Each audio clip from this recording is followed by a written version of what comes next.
Hello, hello, hello. Welcome to another episode of Rewind with Ro. I'm your host, Ro Carter, and that's my amazing co-host Rob Smith. in the house. How you doing, brother? I'm great. I'm feeling good, looking good. All right. Can't talk to Rob when he's looking good and feeling good. It's a Feeling whole myself. different person. Feeling myself. All right. Anything big happened this week, or you just living day to day? Just living day to day. Some big auditions coming up. I'm excited. Things are good. Okay. All right. Good. Rob's out there putting his stuff out there. That's good. Not his stuff, but Myself. his material. What's good with you, bro? What's going on? What's going on? Well, I'm fully acclimated in Miami now, situated. I'm leaving next week though to go to New York for a week, seeing Boys to Men. Nice. If you haven't seen Boys to Men live, ladies and gentlemen, please do it. Support the brothers. So I am a longtime fan, so I'll be up in New York doing that. But in Miami, the weather has been cooperating with just being happy, so like, hey, had a rough, if you're going outside, had a rough day, I walk out, sun. I get shocked every time I walk outside in Miami and it's still like nice and warm and even when it's cold though, in the sun, it's like, damn, it's like, so you're like, oh, you can wear something light. So I kind of like that. It reminds me of LA when I used to live out there, and you can wear just a light sweater or just a hoodie and still enjoy the day. So a little bit of both. It is cold and wet in LA right now. Yeah, I'm not happy going to New York next week. It's gonna be in the 30s. So yeah. Also I wanted to say, what'd you say? Get a little Boys to Men music to warm you up. Yeah, a little cuddle music, February. Also, happy Black History Month, brother. Oh yes, officially Black History Month started today, and it is also officially Rob's birthday month. Oh shoot! You know what happened last year. This man. Wow. I gotta meet you and we gotta do this in Miami. Gotta meet each other in Miami so I can give you your stuff, and I gotta take care of you. I do the right thing. Let's do it. But it's also a leap year, and that means it's a leap month. So not only do we get we get one extra day, so 29 days of black magic. Black excellence. I love it. Oh, gotta love Rob. Anyway, back at it again. I think I picked a great movie. I mean, I'm actually disappointed this isn't nominated. We'll get into that later. But the movie is Origin, is our tonight's movie. It's an Ava DuVernay's adaptation of the New York Times bestseller Cast, which is written by Isabel Wilkerson. This is Isabel's story about her writing the book and traveling to multiple countries to find answers while coping with personal tragedy. I mean, this thing is so deep on so many levels. There's like 5 or 6 stories in one, 2 of them in her personal life, and then others as we see history, whether she's in Germany, following a group of people in Germany, following some young group of people in the South in the 1940s, and then following Trayvon Martin case, which is huge, and then also a young black kid who couldn't swim in a public pool. So there's so many things. What I want to do, Rob, and if you're okay with this, I would like to go over those 4 periods and discuss those, see how you felt about those, and if you had any special moments throughout the film that really gravitated to you, and talk about the cast a little bit and what you thought about the film overall. Mm-hmm. So you let me know what you want to do first.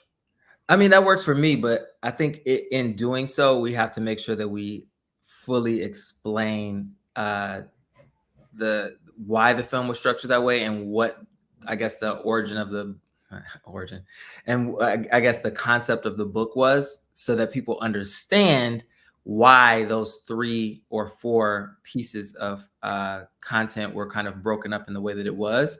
So I'm happy to go through it that way if that's how you want to approach it. So basically, Isabel's character is trying to prove that the caste system over racism, right? And in doing so, she has to figure like, where's the root of this? And so she goes to Germany to figure out how the Nazis and stuff was going on and how these came over. Then also there's another Theory of the South when she follows anthropologists, and they do a crazy kind of experiment in the Deep South and see how people kind of act towards them. And then later on, she talks about her own personal stuff. There's a great interview of a one-on-one and then she goes and travels to India, right? And then discovers the caste system, and she goes, "Oh wow, this is actually caste." I learned a lot about this. I don't know how much education you got from this. You're a very smart, intelligent young black man, so I don't know if you were just like, I knew this already.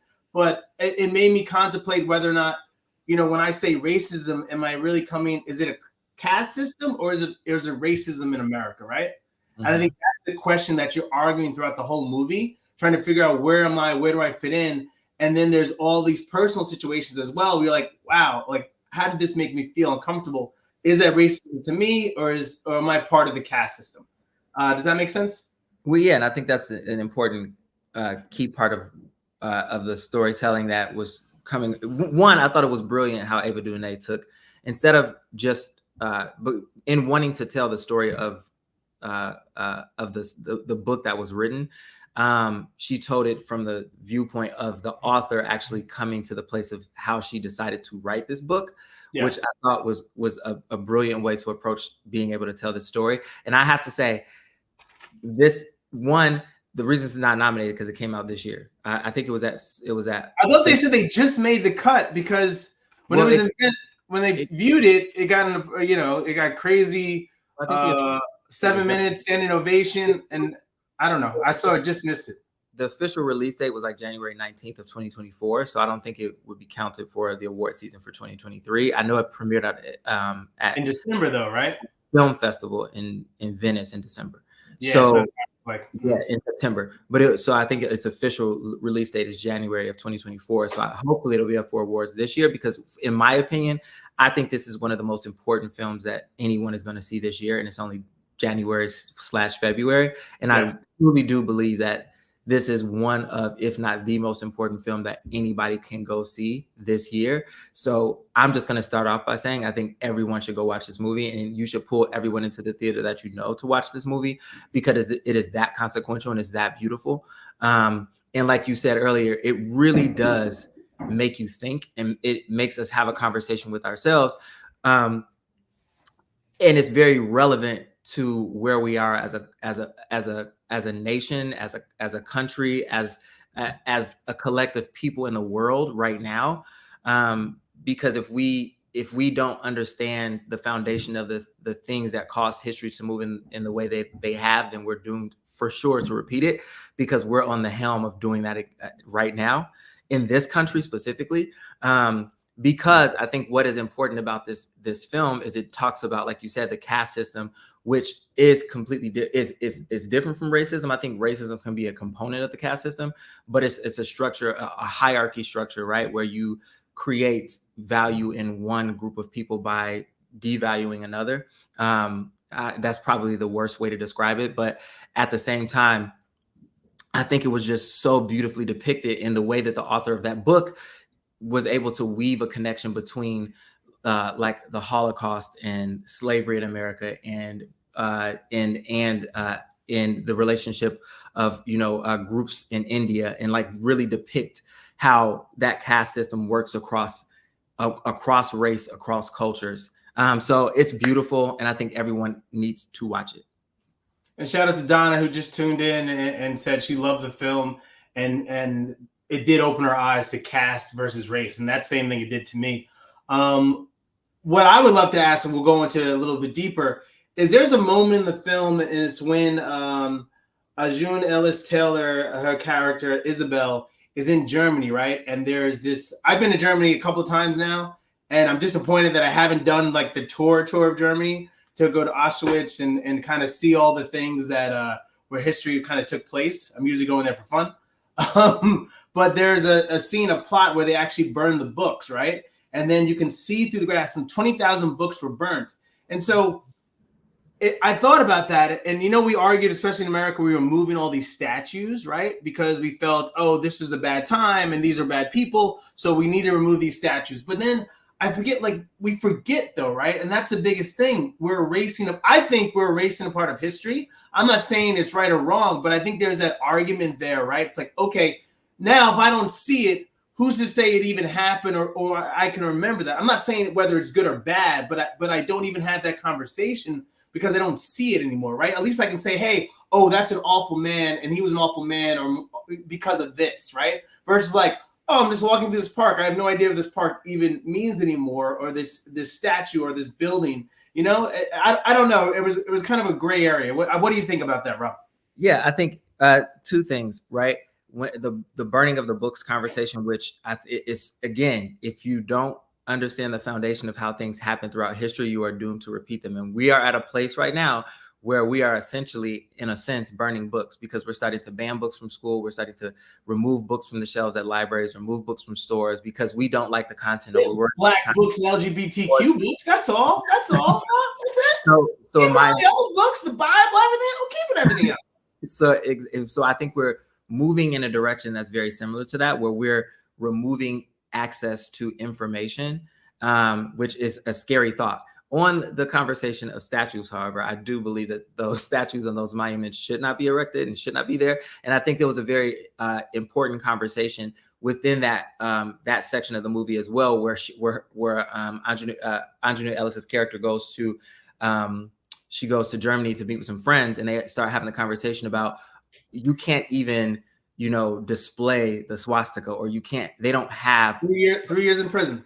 You go to prison. Like, they don't have representations of the people who perpetrated evil against other human beings as a symbol of anything in that country. Like, it's not allowed. It's illegal. So for us to have those kind of symbols or icons, glorified here in certain parts of this country, to me is crazy. Like, that we would still glorify something that was so tragic and harmful to American culture and the progression of American culture. So I do not agree that those statues should be there. I think they should be removed, but I do agree that the removal of they shouldn't be celebrated, right? And that's the thing. A lot of these statues were celebrating. These people were celebrating. I don't think that. Yeah. And I do agree that access to information, like books, should never be prevented or should never be stifled. Like, we should all have the ability to have access to channels of information that feed our soul or feed our mind in ways that we may not have been introduced to before. So yes, very important. So I just want to touch on that base when you came up, when there's a scene when she's going to Germany and she's sitting down at dinner with friends and they're having a conversation.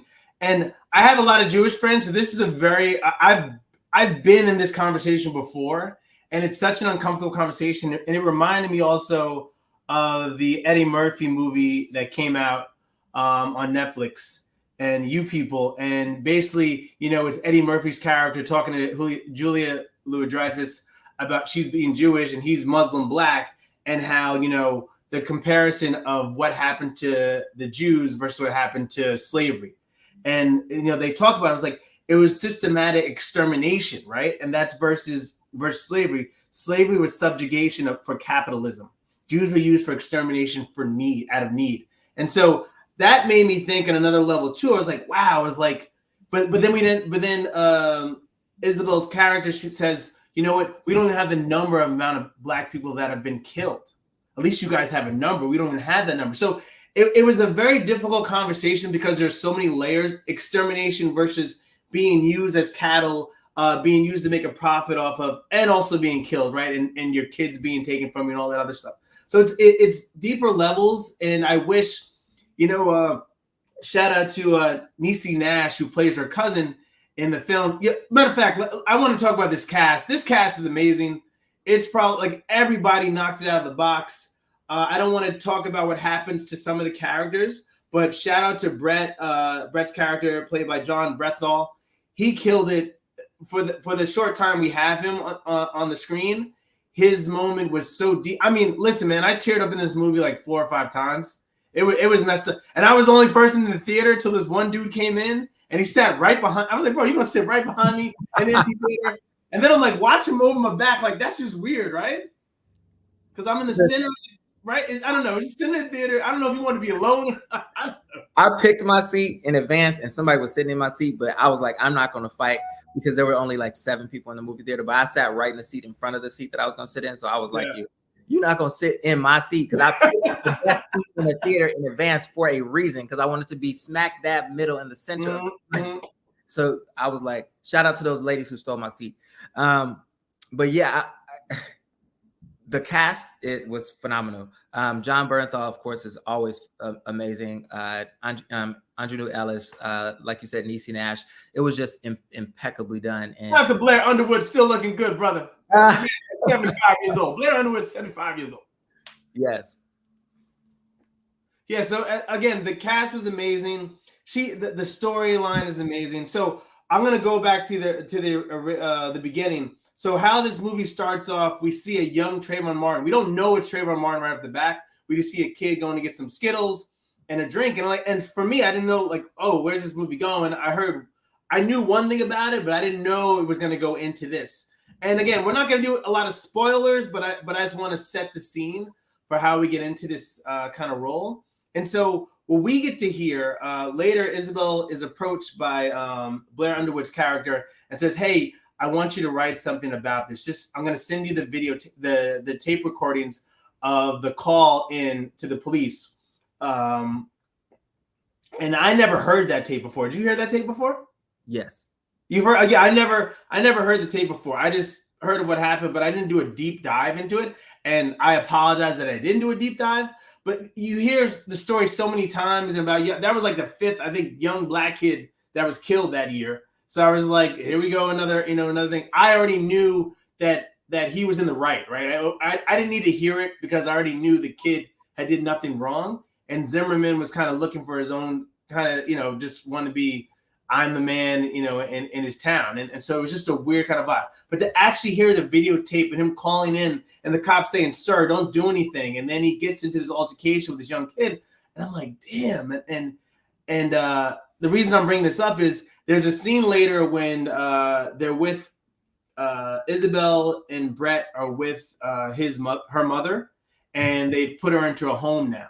And then the president comes on the television, Obama, and he's talking about the Trayvon Martin that just got killed. And her mother says something along like, you have to act a certain way to keep safe. And then Brett's character responds like, you can't live your life being intimidated by people. And then she rolls her eyes like, you don't know how, and just in the roll of her eyes, we already knew, like, you don't understand how it is to be black. And she has history, right? If you're alive to this day and you grew up in the South in the early 40s, 50s, and you're still alive to this day, you had to kind of maneuver your way through life, right? And you knew, and those words, listen, I tell you, my mom is from the South, Chattanooga, Tennessee. There were things my aunt would tell me stories. She was like, I didn't get it until later. She literally told me, it's like, I wanted to wear this dress and I love this dress. And my mom beat the life out of me and said, get your behind inside. And I was like, I didn't understand. She's like, listen, if you would have walked around in that town with that little dress on, man would have grabbed you up. I couldn't do anything. And she's like, I didn't understand that until I was later. And I was like, just imagine that you just want to be a kid and that's taken away from you. And so nowadays kids think, we have right. When I see them, I talk to my niece and my nephew and I'm like, listen, you're 20, 21 years old. I still walk with a swivel on my head. There's certain things. I put my hood down. I shouldn't have to at this point in my life, but I can say because at 46 years old, I'm still alive. And these are things I feel I have to do as a necessity to kind of stay alive. And I love that she brought that point out. I thought it was a brilliant part of the film. Yeah, absolutely. I talk about this a lot too, because, I was blessed enough to have a lot of time with my great grandmother and all of my grandparents. And, I even talk about it with my parents. Like, we don't even think about the fact that, for us, our parents grew up in a situation where, they were in school when schools were being segregated. We're being integrated. So like, to even think in that way, to have that conversation, it seems like it was so long ago, but it was actually like very recent. Yeah. So, again, that's why I think watching movies like this really put things into perspective. I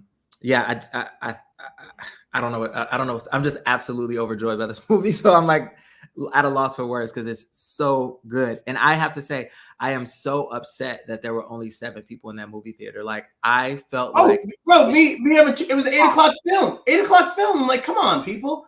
And so if you really want to help people out, if you anybody besides white people, anybody who wants to say, hey, how can I do more in Black History Month? I'm going to support this film. I think everybody should go watch this film. Yeah, that's what I'm saying. No matter anybody, support this film, because there's a conversation. I hope it gets played in schools and we have that uncomfortable conversation, because there's a link. And at the end of the day, we're all human beings, but there's a link between us. And you really get to see this in that film. And I mean, like I said, it's a tough, man. It's a tough cry. I haven't had one of these tough cries since Boys in the Hood. That was whoo, it was a tough cry. Not Boys in the Hood in Origin. No, I'm just saying a tough cry. Like, you know, gets shot. He gets shot. No. I got you. Yeah, that was tragic back then. That was huge. Gut wrenching moment. And that's what I felt. I felt that like, that hurt. That hurt. Right? Ooh, sorry. Okay. I tried to mute it in time, but it didn't happen. So let's go to the 4 scenes that they kind of give us. So we follow a young August Landmester, who is suggested to be the man appearing in the 1936 photograph, conspicuously refusing to perform the Nazi salute. So they literally have this picture, and everybody's like this. I mean, I shouldn't do this on the screen. Yeah, everybody's doing the Hail Hitler sign, and then you never know.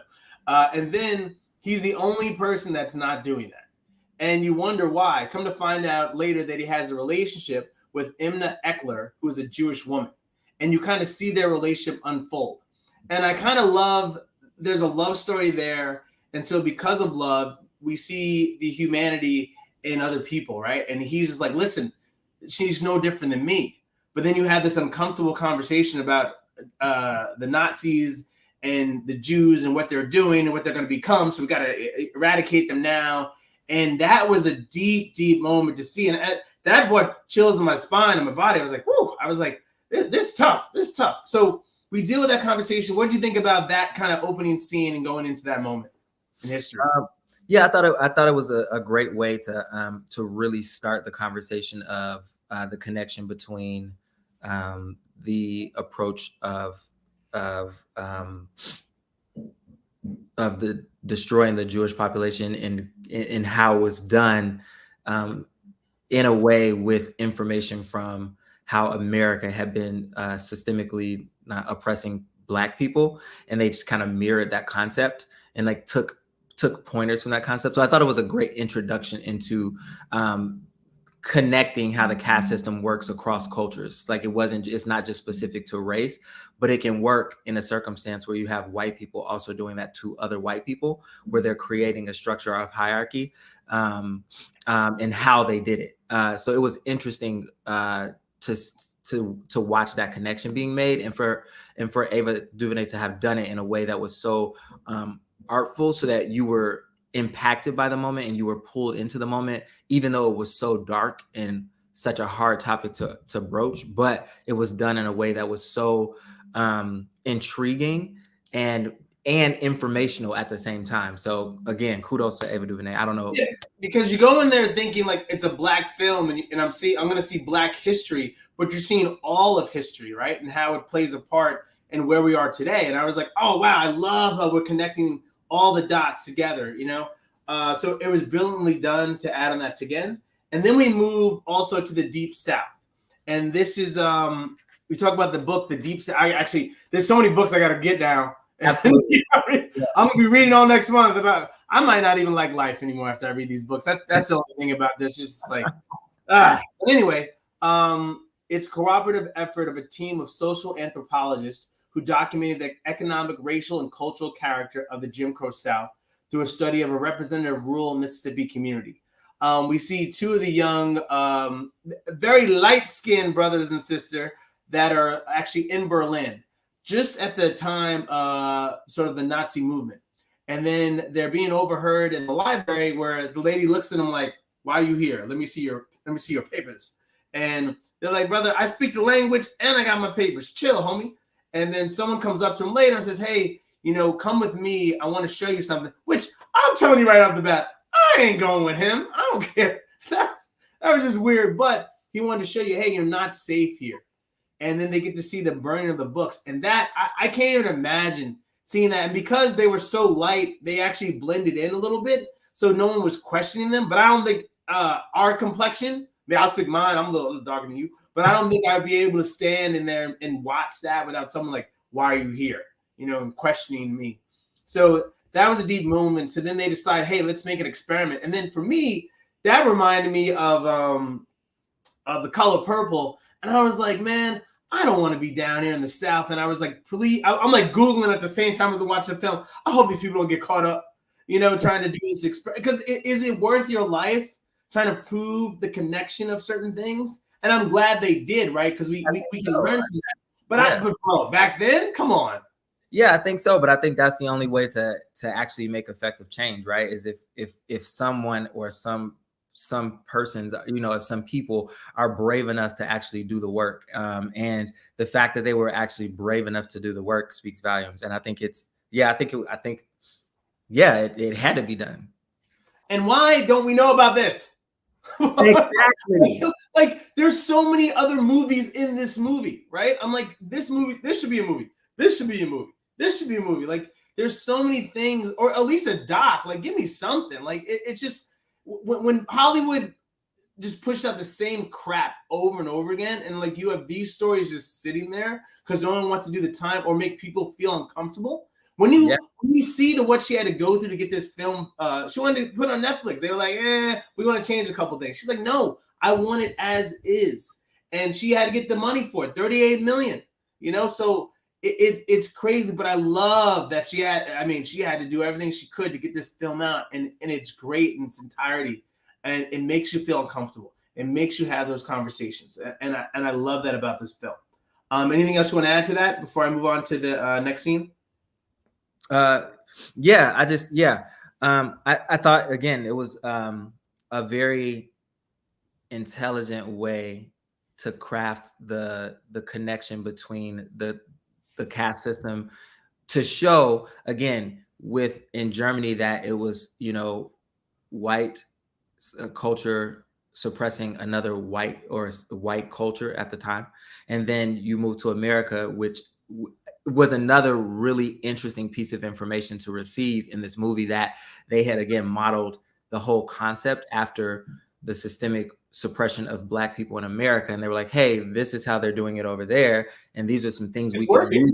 It's working. So let's take some of the things they do there and make it work over here. And then for them to leave Germany and then come to America and then kind of study the caste system in America, and to show the she really did a great job of showing, like, and I think she did it with the sheriff when he like drives through town. Yeah, the one time, hey, everybody's like, the sheriff, yay! And then Black community town, and then you see him drive through the Black town, and you see the drastic difference in the way that we're treated as people in society, and how that caste system works. And I just thought it was a very, very, very brilliant way to approach it. And again, I'm going to keep saying brilliant and amazing and wonderful, because I just can't think of any other words right now, because I really do think this film is so important and everybody needs to watch it. I can't say that enough. There you go. Amen. Now, this is the part of the book, she's part of the movie where she's like, you know what, I'm starting to put things together, things unfolding, but there's one more step. She wants to go to India and learn about the caste system. And so there's Dr. Ambedkar. He's a huge part of setting up India's constitution. And so he was a Dalit, which is the poorest part of people of India. And so for him to make it from where he was to become this renowned person in India, let alone across the world, he talks about his trip to New York City and hanging out, you know, in Manhattan, but in the Black neighborhoods in Harlem, and having these deep conversations and seeing that the Dalits are basically African Americans, still the same struggle that they're trying to just get out of and be treated equal. And so he felt the similarities there. And then you really get to see how that involves to where we are today. And I was like, wow, I learned a lot about that one. This reminded me, I don't know if you ever saw the movie Good Hair by Chris Rock. It was a documentary. Everybody should see this documentary as well by Chris Rock, because he learns so much about where hair actually comes from. That's a whole nother conversation. But my point of this is you learn the classism there, and then the Dalits are actually the people that clean the poop. That was the most I almost vomited in the movie there. I was like, oh my God, that was so gross. But to know that they're so awful and looked at as nothing, to the point where they have to have these kind of rugs on their backs that kind of shade their own shadows. So basically, it's like a broom behind them that they wear after when they walk on the street, so that no one feels the disgust of their shadow. And they have to put this oil on to go in the. It was such a gross scene, but it was deep because of that. Think about that. I mean, I don't know. At one point, I was like, "Did black people have it worse?" It was because it was such a crazy scene to know there was never movement, right? There was no way to get out of that. You were just seen as that is. At least you can say like, "Hey, there's Frederick Douglass, right? Martin Luther King, Malcolm." Like there were people that were scholars that, hey, they're good. That guy's good, right? Or that one person is good. So that messed in my head a little bit. What do you think about that? Yeah. Again, it was just another. He's just like really excellent.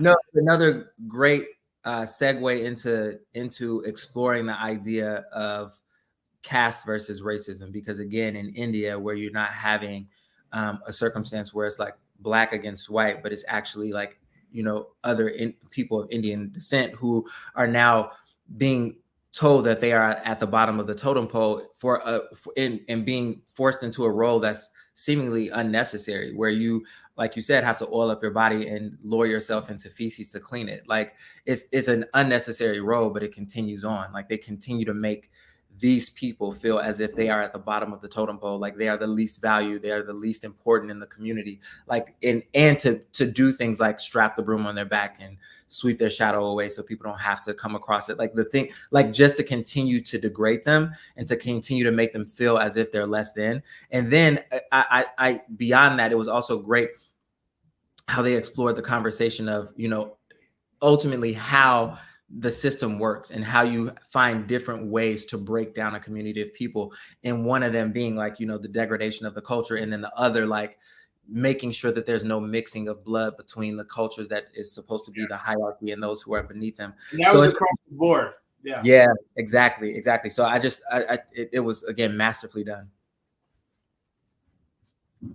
Yeah, there's a point where she's like, when he says, you don't dehumanize the person, you dehumanize the group, then you are most successful. And that's huge, right? You're doing that. You're not just saying that one person there. No, the whole group, they're all awful people. And you see that whether it be Jews, blacks, Mexicans, Chinese, it's just so many levels to it. White people never. But it is what it is. The next scene I want to go to, this one hurt me, and this hit home on so many levels. There's a pool scene of a young kid. His name is Albright.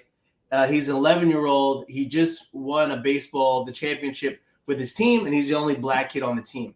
And then afterwards, they celebrate, and they're going to go to the local pool and go swimming. Because he was a black kid, he could not go in the pool. So what they decided to do later is, hey, you know what? This is not right. All the kids are having fun. Let's them have fun. It's like, okay, I have an idea.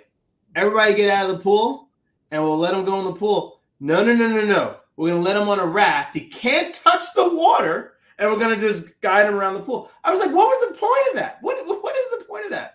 That was so embarrassing for this young black kid. I think she misses him by like a couple of months or a year that he passed away. But to have that conversation, she's able to have the conversation with one of the kids that was there that day. And he's like, to this day, I feel a type of way about that. I mean, imagine putting that pressure on a 9, 10, 11-year-old kid and to make him feel like he's an outcast. And he was actually the guy who won the game for him too. And I was like, what? How did that scene make you feel? What did you think about that? And how she put it into the movie? Yeah, of course. And again, this was another moment that was weaved into the film that was introduced to us earlier in a prior conversation that she had with her mother in the nursing home, where she said, I see kids playing baseball and swimming at the pool in the clouds. Remember? So then that comes full circle. Yeah. It comes full circle when she introduces that story into the actual film. This also reminds me again of those conversations. And I think this is interesting. I think every person who has the opportunity should do this. And I've done it with my parents. Like I sat down with my parents and I was like, tell me about your experience like in high school. Like I wanted to hear about the story or the experience that my parents had. And I know it's painful for a lot of people to talk through those experiences, but I think it's important because we're starting to move to a generation now where a lot of us are losing those grandparents or losing those great grandparents who actually had those lived experiences. And I think it's so critical that we hear it in, first person, so we can understand the pain and the impact of those experiences on our culture and our family. Right. So if we think about the fact that, again, this was not that long ago where, it was the practice of dehumanizing Black people by segregating them from touching a swimming pool that white people would be in, because it would basically poison the water. So they would have to drain the pool. If a Black person touched the water, they would have to drain the pool, clean it, and then refill it, as if our skin is somehow going to pollute the water. So seeing that little boy have to go through that experience was heart-wrenching. It was awful. But again, that was not that long ago. And that's what I keep I reiterate that to people on a constant basis, because they're like, oh, you guys should just be past that or over that. But again, we can't be over a trauma that's still fresh, because that kind of trauma is embedded in the genetic being of who we are. And I remember having a conversation with my grandfather and asking him, before he passed away, I had a conversation with him. Did you go out in protest? Did you go out? And he said, I couldn't go out because my grandfather was that guy. But he was like, I couldn't go out because if I saw somebody turn a hose on my sister, I would have been killed. I would have been shot and killed. He's like, there's no way I would have just been able to stand there and not have a visceral reaction to my sister being hosed. So it was just those were lived experience, but is by our grandparents, our great grandparents, and actually our parents. So seeing that scene in particular really did make it hit home that, it was a critical part of that process of that system was dehumanizing us to a point where you could have a child feel as if they were so poisonous that if they touched the water, they had to drain the entire pool. Yeah. That was deep on so many levels. There's also a scene where the kids watch a lynching. To this day, and I guess I have to see it from the other side of the person.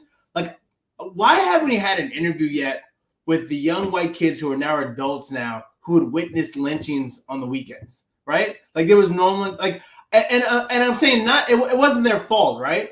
But I really want to understand, what was that like? What did that feel like? You see the one girl, she covers her eyes, but the young boy's yeah, and taking pictures. So it's how did that make you feel, and what type of person does that make you later on in life? It reminded me also, of Jerry Jones. He's the coach of the Dallas. He's not the coach, the owner of the Dallas Cowboys. And there was a picture from a couple of years ago that came out where it was a period in life where a young Black kid was trying to enter the school, and all these kids are bullying him, and he's in the back. He's seeing what's going on. I was like, this is a time to have this conversation with this person who witnessed a part of history. Why not ask him? I'm not saying it's his fault. And I think that's the problem with society. It's when you have those uncomfortable conversations, everyone's like, no, it wasn't me. It was like, we're not saying it's you, but we have to have these conversations to prevent this from happening again and understand how that made you feel. Were you happy about that? Were you like, oh my God, I can't wait to see another one next week? It's those uncomfortable conversations I would like to know the answer to. And I'm not saying it's wrong or right, but at least to have an understanding about, hey, how this make you feel? Because if you felt that way, I wonder what other people are going through. Nothing worse than the young why can't I think Emmett Till? The lady comes out right before her deathbed saying, "Hey, he didn't do anything." That's the stuff that pisses me off. It's all this could have been prevented. This conversation, right now that you're on your deathbed, you want to let it all out. Have it. Let's let it out now. So, but that's the place we find ourselves in right now in America. And that's why I say, I think, again, it is imperative that every single person who has an opportunity goes to watch this movie, because it will put things into perspective in a way that removes race from the conversation and builds the conversation with caste as the understanding, right? So then it takes the pressure off of having to deal with the conversation about racism, because at the end of the day, I think this is where we keep finding ourselves at this roadblock where we want to continue to have the conversation because like this is our reality, this is what happened, this is our history, this is our culture. But you know, the other side of America wants to say, hey, we don't want to talk about that because we don't want to feel guilty and we don't want our kids to feel guilty. But at the end of the day, you should feel some kind of empathy for the circumstance that Black citizens in America were put through. And if we don't have the conversation, we put ourselves in a place where we start to allow younger generations to get their information from platforms like TikTok or Snapchat, and they start to feel like things are not real. Like the amount of people right now having conversations about things like the Holocaust, saying, oh, it wasn't real, it was fabricated, or having conversations about slavery and the experience of Black Americans here and saying that they weren't as bad as they were and trying to justify them through some form of like, oh, there was a humane experience because at least they had. Like those are the kinds of things that we have to avoid by having those conversations and by approaching those people and having this specific conversation, because again, I think it will take that pressure of race off of it. So it's not like we're not blaming you, we're blaming the system that was developed in order to create a hierarchy. Well, I don't want to admit there's a system.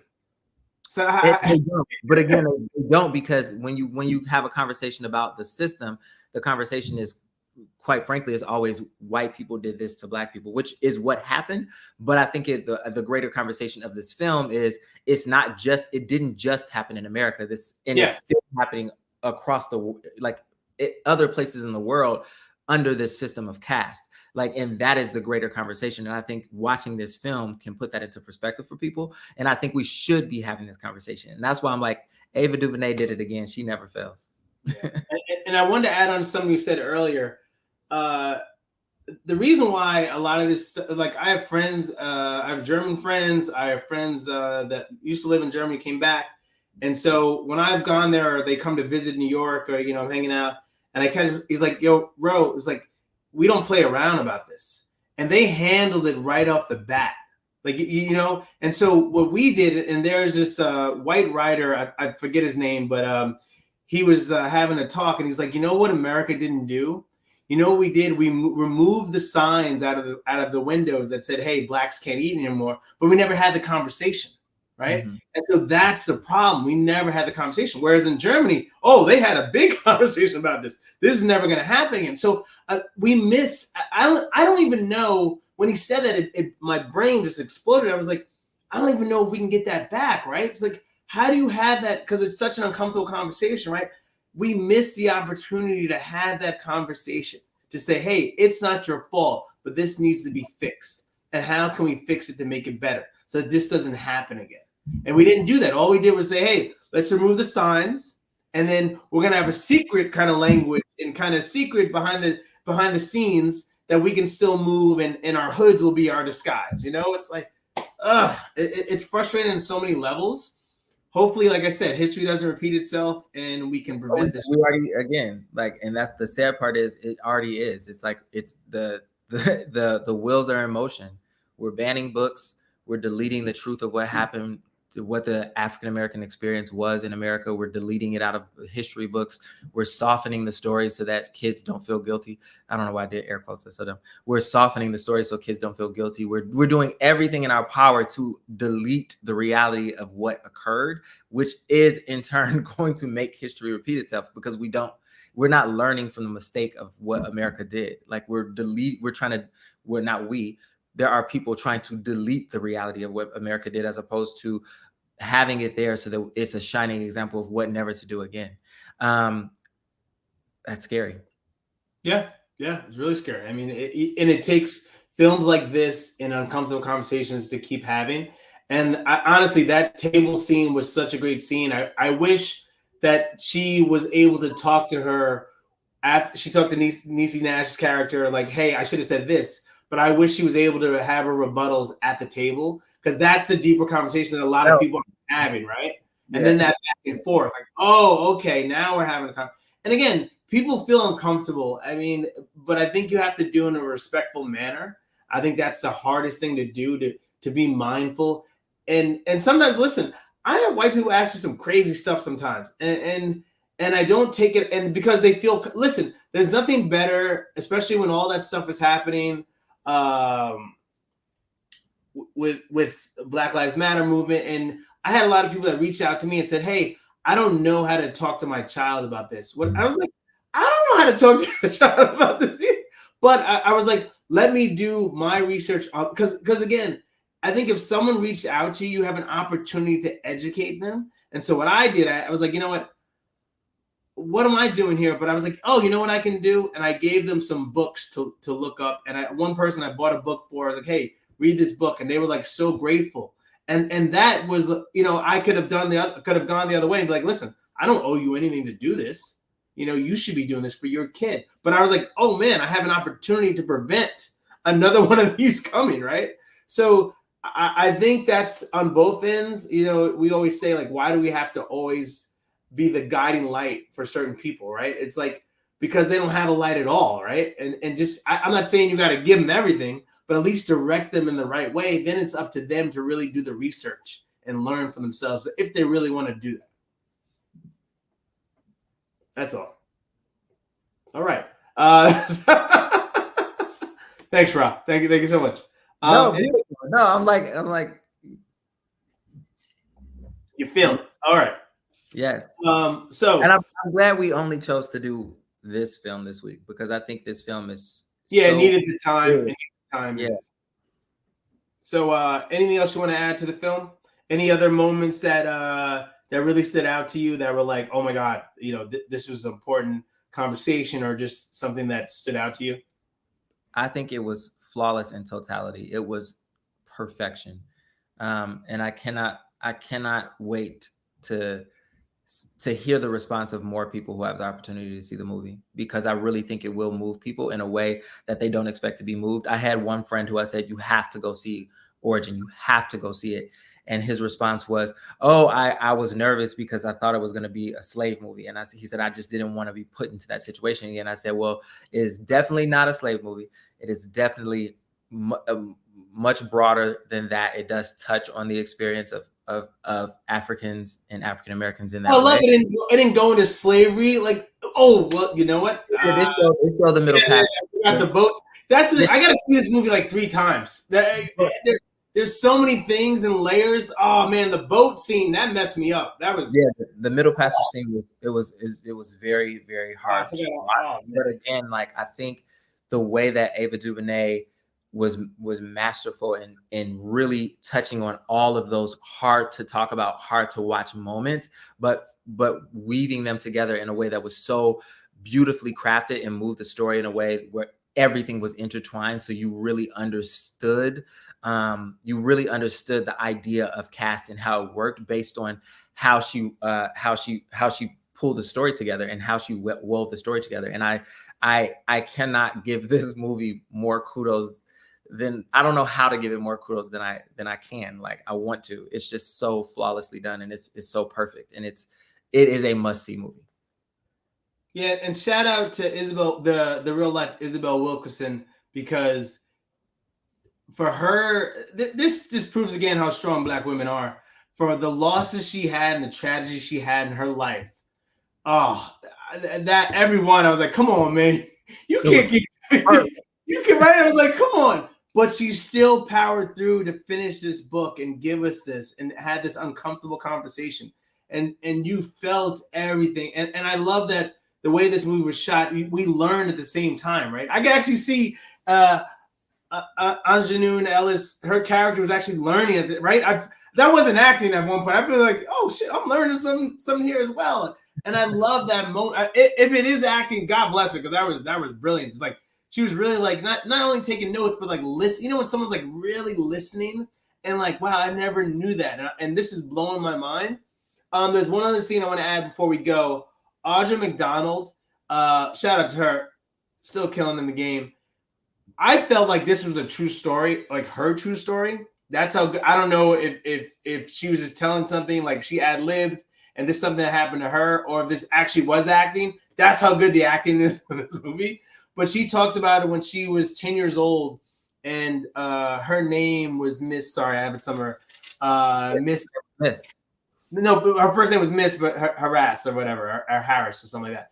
And she had a walkie-talkie in school, and the kids are acting crazy by a locker. So the principal goes up to her and says, "Hey, what's going on here?" "Oh, sorry, I brought my walkie-talkie to school." She goes, "Tell me your name, young lady." And she's like, "Miss Hattis," and she's like, Hale. There you go, Miss Hale. I was making a blessing. So Miss Hale, and she's like, he's like, "Tell me your first name."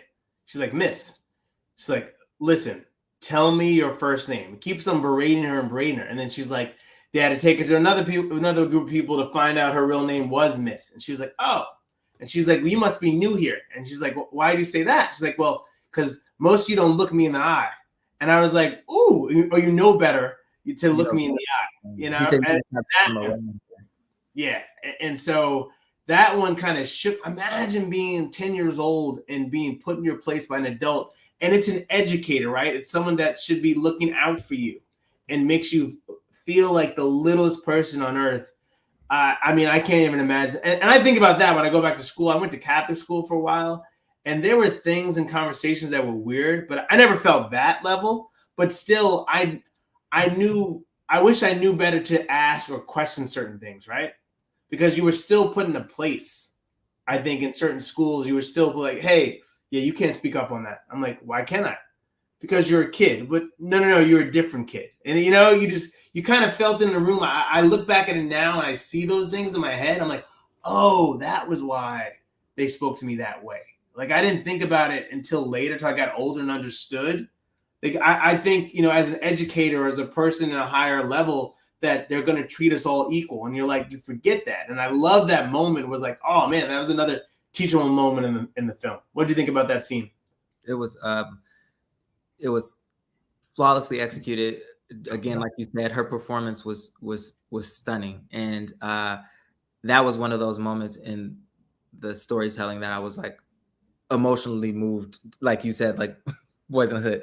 But but no, it was another. Not my Ricky, no, not my Ricky.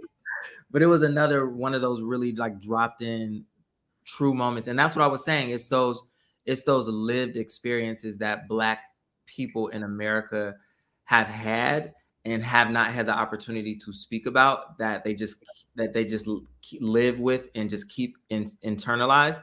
And I'm sure like your mom and my parents have those kind of stories that they just don't talk about, where they experienced racism in a way that we probably could never imagine, because they were in, again, that world of being integrated into a system where they had previously been segregated. And we don't have to think about that. And like you mentioned earlier, like these kids now, this younger generation, they don't have to think about race and relationships in the same way, which I think, one, is a good thing, but two, it's something that we should not get to a point where we allow it to slip away. You feel uncomfortable, like everything's gonna be shoot. Yeah, we shouldn't allow that to slip today. We need to make sure that those experiences are documented, and that those experiences are written about, and that those books stay on the shelf, and that those books don't go away, and that those books aren't banned. And we need to make sure those stories exist, because those stories are a part of the fabric of who we are, and they're a part of the fabric of American culture. And if we lose them, we're doomed to repeat. So yes, that moment in the movie was heart-wrenching as well. And then there's also Isabel's character and what she's going through personally. Again, I think that's the beat of the story as well, and how she just keeps on focusing on what the goal is.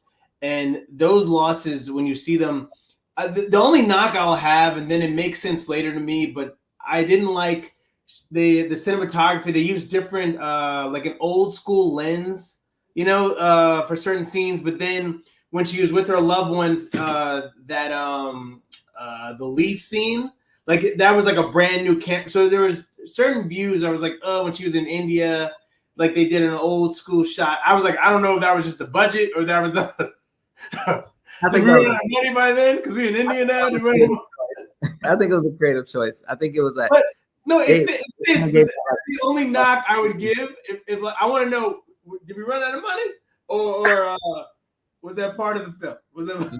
I think that was a cinematic choice. by the fabulous Ava DuVernay. Yeah, but I guess it was right because it's period pieces, like when they have in the barbecue, right? And they talk about that conversation in the barbecue, and there's certain scenes, so it fit. But I was like, either do my thing is like do the whole film like that. I don't like the back and forth. That's just my personal thing. But it was still shot beautifully done. And now I envisioned when I lose a loved one, like seeing them like that. That was just such a beautiful moment. It was kind of poetic. It was kind of yeah, poetic. it was. Yeah, it was like a beautiful mind when the bag is kind of moving around the flowers anyway. But there was a moment there. Anyway, is anything else you want to add? I don't. Again, all I can film. Let's just do this. Let's do this. What are you gonna do here, everybody? Woo! Here we go. Rob, what do you give the film? Oh, this film gets a 10 out of 10 out of 10 out of 10 out of 10. It like there again, I all I can say is take anybody you know, take them to the movie. Anybody. Go this weekend. Take everybody you know. People that listen, I will say this. If they're a crier, or if they're not, listen, if here's a good date scene. If you really want to learn something about the person you're with, take them to this film because you're gonna learn a lot about them in this film. That's a recommend I do. If someone's a little like all over the place, I don't know if you really want to have that next to you because it's a very emotional film. So just let me put that underneath. Everyone you know, run to the movie with them and see this weekend. Go take the family too. Have a conversation. Have a deep conversation. Take your friend group. Take a diverse group of friends. I think everybody across the spectrum of race, gender, what ethnicity, everyone needs to go see this movie. Everyone needs to run to see this movie. What was remember that movie that was nominated? It got like nominated for so many Academy Awards. Ludacris is in it, and Lawrence Tate.